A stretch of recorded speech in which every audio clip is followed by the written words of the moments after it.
Dá uma olhada nessas duas pernas. Você vai perceber que uma é muito mais bonita do que a outra. E agora você está percebendo que é por conta do posterior de coxa. Esse grupo muscular que fica na parte de trás da coxa, que é tão negligenciado. E o primeiro grande erro que as pessoas cometem é achar que o posterior de coxa ele trabalha com exercícios multiarticulares, como agachamento, leg press. Durante um tempo, a gente olhava para esses exercícios e via neles o trabalho muscular. Pelo fato da gente se apoiar muito naquela época em estudos que levavam em consideração a ativação do músculo em exercícios. Ativação medida por um eletrodo na pele ali da pessoa, ela faz o exercício e esse eletrodo ele capta se esse músculo está recebendo estímulo elétrico ou não. Agachamento tem contração de posterior de coxa. Leg press tem contração de posterior de coxa. Os estudos novos, eles levam em consideração a hipertrofia ou então o quanto de força que esse músculo ganha numa faixa de tempo. E a gente descobriu que o posterior de coxa, ele não trabalha com esses exercícios. Ele tem contração, mas o fato de ele não ter o alongamento e encurtamento da fibra, por conta da posição que ele tá, atravessa o quadril, atravessa o joelho, ele acaba ficando dentro de um comprimento só. Isso acaba não gerando adaptação nesse músculo. Logo, a gente não considera que são exercícios válidos para posterior de coxa. Um treino muito comum das pessoas: agachamento, leg press, cadeira extensora, vou fazer um isolado para posterior de coxa e tá 10. Primeiro exercício quadríceps, segundo quadríceps, terceiro quadríceps, quarto exercício posterior de coxa. O treino acaba ficando muito desequilibrado, com muitos exercícios para quadríceps e muito poucos exercícios para posterior de coxa. Uma forma de você resolver isso é colocando o mesmo número, pelo menos, de exercícios que você faz para quadríceps também para posterior de coxa, mas exercícios isolados. É o caso da cadeira flexora, mesa flexora, flexor em pelve lateral, stiff. Mas não adianta nada você colocar todos esses exercícios se você cometer esse próximo erro, que é não equalizar o volume de séries. Se você fez um exercício com 3 séries, o volume total são 3 séries. Se você fez mais um exercício com 3 séries, o volume total são 6 séries. A proposta é que você equalize o volume para posterior de coxa. Pode ser que na sua academia não tenha tantos aparelhos assim de posterior de coxa. Pode ser que você tenha uma cadeira flexora e uma mesa flexora. Contabilize quantas séries você está fazendo para quadríceps. E depois você precisa fazer o mesmo volume para posterior de coxa. Claro, senhor, mas na minha academia só tem a mesa flexora. Você vai alugar esse aparelho e ficar lá fazendo 9 séries nesse cara. Ah, mas tudo num exercício só? Sim, porque você precisa equalizar o volume desses dois caras.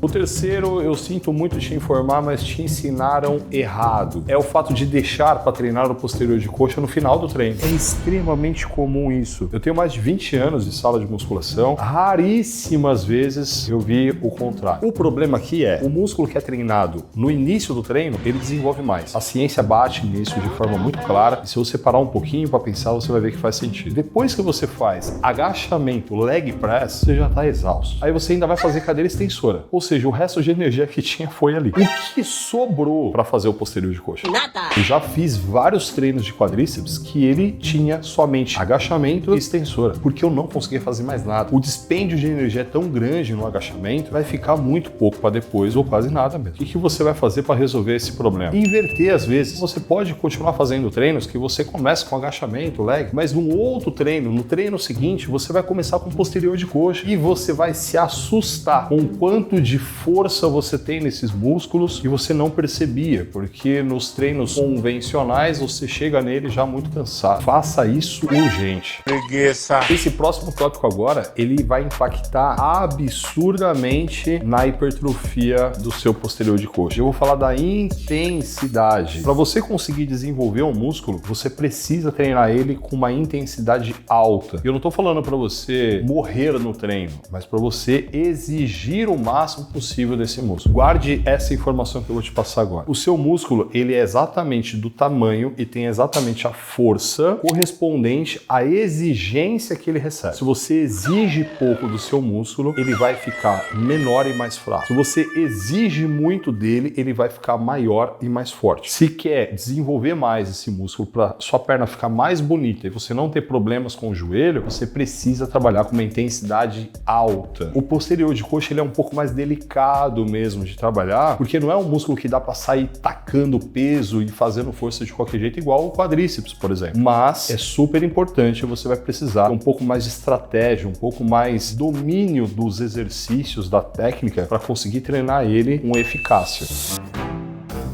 O quinto ponto é sobre a amplitude de movimento. Isso aqui é básico para qualquer exercício, mas eu vejo sendo muito negligenciado no posterior de coxa. Às vezes por falta até de regular da forma adequada a máquina, ou então em outros momentos porque a pessoa começa a dar uns migué mesmo ali. Vagabundo! Sobre não saber regular a máquina ou ter dificuldades em fazer da melhor maneira o exercício, você tem zero desculpa, porque aqui no nosso canal você encontra vídeos que eu te ensino ponto a ponto de como fazer o exercício correto e até como deixar ele mais intenso, te entregar mais resultado. Por exemplo, uma cadeira flexora, a proposta é que você puxe o máximo que você puder e na hora de voltar é que você suba o máximo que puder. Os estudos hoje eles estão apontando de forma muito interessante que quanto mais o músculo alonga em um exercício, mais ele hipertrofia, mais ele aumenta. E a mesma coisa que eu falei da cadeira flexora se aplicam nos outros exercícios. É importante sempre você estar trabalhando no máximo dos extremos que você conseguir. Sobre dar um call no exercício, eu preciso que você tenha um pouco mais de consciência do trabalho que você está fazendo. Você vai ter mais resultados de um exercício que você já está fazendo. Reflita comigo um pouco. Você já está na academia, você já está fazendo o exercício, você faz ele de uma forma que te entrega menos resultado, que não faz sentido nenhum. A proposta é que você se doe a esse exercício e tire o melhor possível proveito dele. Esse é um conselho que eu te dou para sua vida. Pensa o quanto que você consegue otimizar todas as coisas que você faz e o quanto que você já vai estar investindo tempo e energia e você pode ter mais resultado disso. Essa é uma coisa tão forte para mim, é um dos valores que todo o nosso time aqui segue. Os nossos alunos do próprio Muscle 60D, eles conseguem perceber isso pelo atendimento que a gente entrega, pelo quanto próximo que o nosso time é. E aí eu tô falando de personagens, de nutricionistas, de fisioterapeutas que ficam ali no WhatsApp chamando o aluno e meio que cobrando mesmo, porque essa proximidade é uma forma que eu encontrei te colocar para fazer as coisas que precisa fazer. Eu quero que você conheça esse trabalho que a gente faz, seja um aluno nosso também e sinta na pele essa proximidade, esse acompanhamento que a gente entrega. Tem um link aqui embaixo para você conhecer.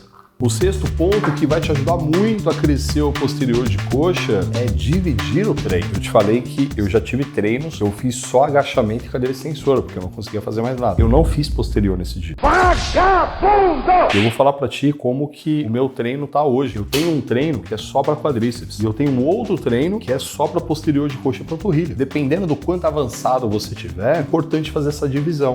Mas como é que eu sei se eu divido ou não? Se você fizer quadríceps e na hora que você for para posterior de coxa, você estiver muito cansado, tá na hora de dividir, porque o seu treino de posterior de coxa não vai render nada. Agora, se você faz o treino de quadríceps e você tá treinando bem quadríceps e você termina o treino de quadríceps, vai para posterior de coxa e se sente bem, bicho, beleza, continua. Só faz o que eu te falei, inverte essa ordem às vezes para você ir equilibrando a questão. Mas de nada vai adiantar você fazer todas essas coisas se não aplicar o sétimo item da nossa lista, que é bater a quantidade de macros no seu dia. Quando a gente fala de macros, são os macronutrientes: proteína, carboidrato e gordura. Esses três caras aqui vão determinar se você vai conseguir construir músculo ou não. Então, tudo que a gente falou de treino até agora está relacionado a estimular o crescimento de força. O que vai efetivamente fazer a parada acontecer é o descanso e o consumo desses macronutrientes. De forma bem simplista, a proteína se recomenda 2 gramas por quilo de peso. O carboidrato, para uma fase de aumento de força, de músculo, pelo menos aí 4 gramas por quilo de peso, e a gordura 1 grama por quilo de peso. Óbvio que o que eu tô te passando aqui é bem superficial, só para você entender a importância disso. Não substitui de forma alguma a consulta com o nutricionista para ele te dar essa direção. A gente já fez vários vídeos aqui no canal que a gente aborda esse assunto, vai te ajudar também. Os nossos alunos lá do Muscle recebem a dieta personalizada. Bom.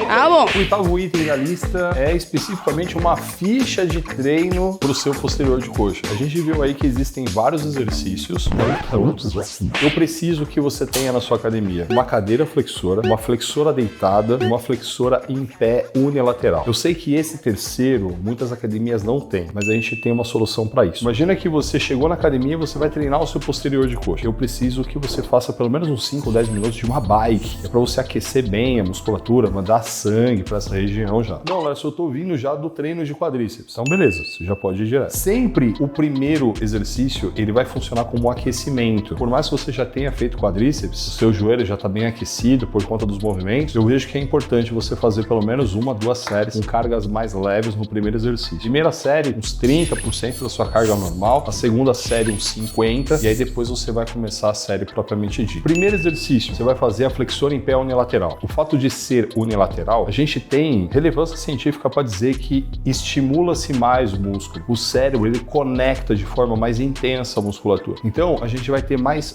unidades motoras ligadas. Mas também tem o fato do músculo, ele tá num comprimento médio. Esse comprimento médio faz com que você produza mais força nele. Quero que você faça umas 3 séries, chegando bem próximo da falha nas 2 primeiras e na falha propriamente dita na última série. E se você não tem ele, você vai fazer a flexora deitada, só que unilateral. Dicas de passagem, é o próximo exercício do treino. Mas se você fez a unilateral, você vai fazer agora ela com as 2 pernas. Então o importante é ser unilateral aí. Isso. O melhor dos mundos é você ter a máquina para fazer unilateral. A posição do quadril, ela muda, tá? Da mesa flexora para flexora em pé unilateral. Mas se você não tiver, então você faz lá e faz unilateral. Agora na flexora deitada, você não vai precisar fazer o aquecimento. Você já tá com o músculo trabalhando. Então você já pode chegar na carga de trabalho, então próximo dela. Eu quero 3 séries aí também. A proposta desse segundo exercício, a mesa flexora, é trabalhar o músculo do seu posterior de coxa mais encurtado. Dê muita atenção à fase que você sobe a perna, porque o que eu quero nesse exercício é intensificar o encurtamento da fibra. E aí, novamente, você vai fazer essas 3 séries seguindo uma estratégia de primeira série bem próximo da falha, segunda bem próximo, e na terceira até a falha total. Quando se vai até a falha, se exaure demais o músculo e dessa maneira ele não consegue se recuperar o suficiente para a próxima série. Se eu for até a falha em todas, eu vou ter hipertrofia ou quer dizer que não vale de nada? Sim, você vai ter hipertrofia. Até pouco tempo a gente defendia isso, gente. Mas você vai ter menos hipertrofia do que você teria se não fosse até a falha. É muito menos? Não é muito menos, mas é um menos que já importa pra gente. Qualquer pouquinho a mais já ajuda. Cala a boca! Agora a gente vai pro terceiro exercício da nossa lista, que é a cadeira flexora. Você pode fazer também o stiff. Eu te falei sobre comprimento médio da fibra e comprimento curto da fibra. E aí você já se ligou que faltou o comprimento longo da fibra. A cadeira flexora, na época da eletromiografia, todos os exercícios de posterior de coxa tinham a mesma ativação praticamente. Então a gente não via diferença entre eles. Já hoje, quando se compara mesa flexora com cadeira flexora, a cadeira flexora ela gera mais hipertrofia, mesmo tendo o mesmo nível de ativação. E o que a gente especula é porque na cadeira flexora, o posterior de coxa ele tá mais alongado. Então é isso que eu tô buscando nela. Se você fizer um stiff, também tá pautado em alongamento dessa fibra. Então esses 2 exercícios são super válidos. E uma informação que ficou faltando para você: quanto tempo descansar entre uma série e outra? O que a gente tem de respaldo científico é quanto maior o descanso, melhor a performance. E aí a gente vai ter estudos mostrando que quem descansou 1 minuto e meio teve uma resposta um pouco abaixo daquelas pessoas que descansaram 2. Porém, esse resultado que as pessoas que descansaram 2 minutos também foram encontrados em pessoas que descansaram de forma autossugerida. E esse autossugerida é o que eu uso, inclusive, na minha metodologia. É você se observar, se atentar ao momento que o seu corpo vai te falar: olha, eu tô pronto para uma próxima série. E por que eu acredito que o intervalo autossugerido ele é melhor? Assim, você consegue aplicar em todos os exercícios. Você há de concordar comigo que o descanso que você vai dar para a mesa flexora, cadeira flexora, é completamente diferente de um descanso que você vai dar para um agachamento livre. Quando a gente olha para a posterior de coxa, muito provavelmente com 1 minuto, 1 minuto e meio, você vai estar bem para fazer uma próxima série e performar bem nessa série. Mas se eu virar para você e falar assim: olha, descansa de 1 minuto a 1 minuto e meio. Ah, mas aí a hora que você for fazer o agachamento e você descansar de 1 minuto a 1 minuto e meio, não vai ser suficiente. O intervalo autossugerido, ele consegue atender todos os exercícios com todas as intensidades. É um ponto também. Se você fizer um agachamento leve é uma coisa, um agachamento super pesado é outra. O tempo, ele vai variar muito. Guarde essa questão do autossugerido. Se isso ficar muito subjetivo, muito aéreo para você, você pode colocar um intervalo médio, de 1 minuto a 1 minuto e meio. Vou me perceber aqui e vou ver o momento que eu me sinto bem para ir para a próxima série. Eu quero que você assista esse vídeo aqui agora, porque nele eu vou te falar de todas as coisas que você precisa fazer durante o treino para ter um melhor aproveitamento e resposta dele possível. Esse vídeo que você acabou de assistir, a gente falou só de posterior de coxa. Aqui a gente vai falar de treino no modo geral. É importante.